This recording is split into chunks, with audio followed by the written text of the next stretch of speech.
আজকে এখানে প্রশাসন যারা আছেন, এখানে আইনি প্রশাসনরা আছেন, থানার লোকেরা আছেন, এখানে ইউনি সাহেবরা আছেন। দেখেন, এই ফ্যাসিস্টের বিরুদ্ধে আন্দোলন করেছি, সংগ্রাম করেছি, রাস্তায় জীবনের মায়া ত্যাগ করে নেমেছি। দ্বিতীয় কোনো টাকা থেকে সৃষ্টি করার জন্য নয়, কোন চাঁদাবাজকে বাংলাদেশের জায়গা দেওয়ার জন্য নয়, অত্যাচার অবিচার করার জন্য নয়। আমি স্পষ্ট বলবো প্রশাসনকে, আমি শুনতে পেয়েছি এই হিজলার মধ্যে অনেক চাঁদাবাজরা চরের থেকে গরু চুরি করেছে, চাঁদাবাজি করেছে।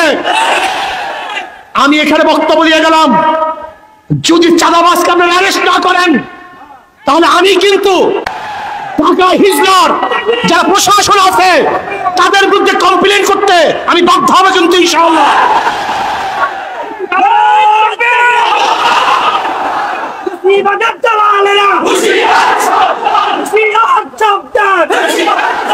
আমি প্রশাসনকে বলবো, আপনি আমাদেরকে চিনতে ভুল করিয়েন না। আমরা কাউকে ভয় করে কোনোদিন কথা বলি নাই।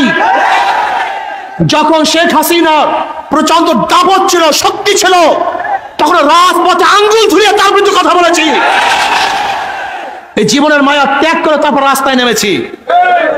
আন্দোলন করবো আমরা, সংগ্রাম করবো আমরা, জীবন দেবো আমরা, মঙ্গ হবো আমরা, আর টাকা এবং চুরি করবো তোমরা। এটা সহ্য হবে না।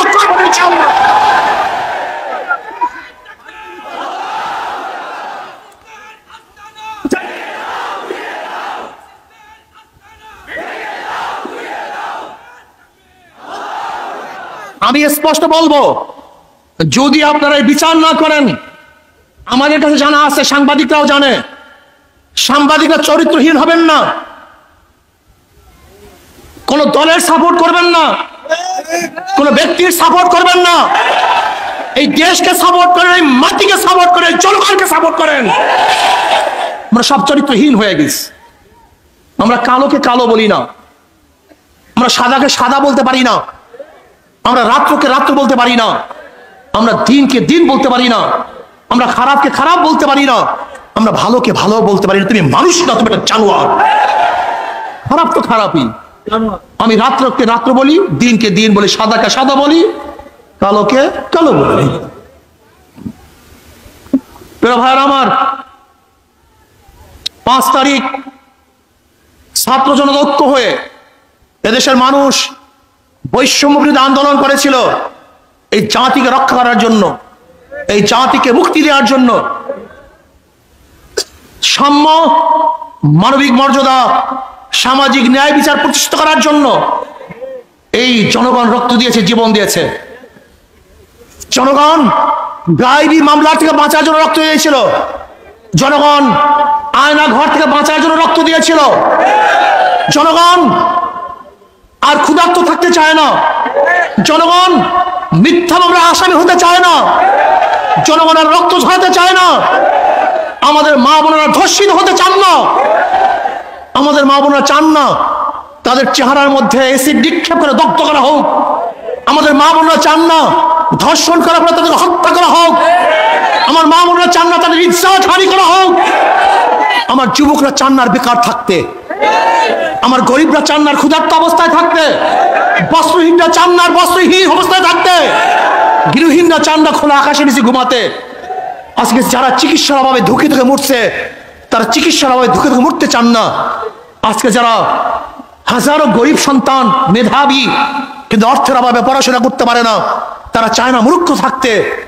আমরা দেশ করতে চাই যে দেশের মধ্যে থাকবে সাম্য, মানবিক মর্যাদা, সামাজিক ন্যায় বিচার, যেখানে থাকবে ছেলেদের অধিকার, কামারদের অধিকার, ঋষির অধিকার, চামারের অধিকার, মেতরের অধিকার, শ্রমিকদের অধিকার, যেখানে থাকবে পুরুষের অধিকার, মহিলাদের অধিকার, যেখানে থাকবে সমস্ত মানুষের অধিকার, মুসলমান, হিন্দু, খ্রিস্টান, বৌদ্ধ, যে বাংলাদেশের নাগরিক প্রত্যেকের অধিকারকে প্রতিষ্ঠিত করতে চাই।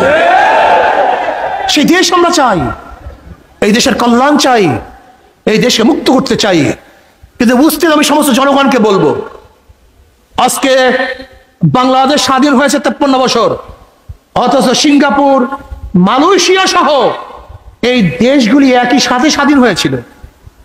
তাদের স্বাধীনতার বয়স একই টাইম, অথচ কোথায় সিঙ্গাপুর আর কোথায় বাংলাদেশ, কোথায় মালয়েশিয়া আর কোথায় বাংলাদেশের কারণটা কি? এর কারণটা কি? আমার যুবক বাবারা খুব ভালো মতো বোঝার চেষ্টা করো। মেধাকে কাজে লাগাও, জোয়ারে গাও ভাসাবা না, গরুর পালের মতো চলবা না। আল্লাহ তোমাকে গরু বানান নাই, মহিষ বানান নাই। আল্লাহ তোমাকে বিবেক দান করছেন, মেধা দান করছেন। তুমি মেধা দিয়ে কেন চিন্তা করবা না? এর কারণটা কোথায়? আজকে 53 বছর পর্যন্ত যারা ক্ষমতায় ছিল তারা জনগণের জন্য আইন প্রণয়ন করে নাই। সরকারে কিভাবে টিকে থাকবে, দল বলকে কিভাবে আঙ্গুল ফুলিয়ে কলাগাছ বানাবে এবং বটগাছ বানাবে, তারা সেই প্ল্যান করেছে। জনগণকে কিভাবে নির্যাতন করবে, নিপীড়ন করবে, জেলের মধ্যে ঢুকাবে, অবৈধভাবে তাদেরকে ফাঁসিতে ঝুলাবে, সেই আইন করা হয়েছে। কিন্তু জনগণের মুক্তির কোনো আইন করেনি। দেখবেন যত প্রশাসনকে তারা পদোন্নয়ন করেছে, প্রশাসনকে হাজার জিনিস তারা দিয়েছে, এর কারণটা কোথায়? শুধু সরকারি টিকে থাকার জন্য। জনগণের জন্য বাজেট করে নেই, তার প্রশাসনের জন্য বাজেট করেছে। তার প্রশাসনকে অনেক উন্নয়ন করেছে, উন্নতি করেছে, কিন্তু জনগণকে উন্নতি করে নেই। তুমি দেখেছো কত পদায়ন? সচিব এতজন, এডিশনাল সচিব এতজন, যুগ্ম সচিব এতজন, আবার সিনিয়র সচিব এতজন, শুধু ভর্তি করছে এদের কোঠা। কিসের জন্য? সরকার টিকে থাকার জন্য। কিন্তু জনগণের পেটের অবস্থা কি, বস্ত্রের অবস্থা কি, বাসস্থানের অবস্থা কি, শিক্ষার অবস্থা কি, চিকিৎসার অবস্থা কি? আমি তো চ্যালেঞ্জ দিয়ে বলতে পারবো, আজকে এই হিজলার মধ্যে এমন একটা হসপিটাল নাই, সেই হসপিটালে একজন মানুষ সব চিকিৎসা নিতে পারে, আবার সব পরীক্ষা করতে পারে, এরকম হসপিটাল মনে হয় এই হিজলার মধ্যে নেই। তার মানেটা কি? 53 বছরে হিজলা একটা হসপিটাল হতে পারে নাই। 53 বছরে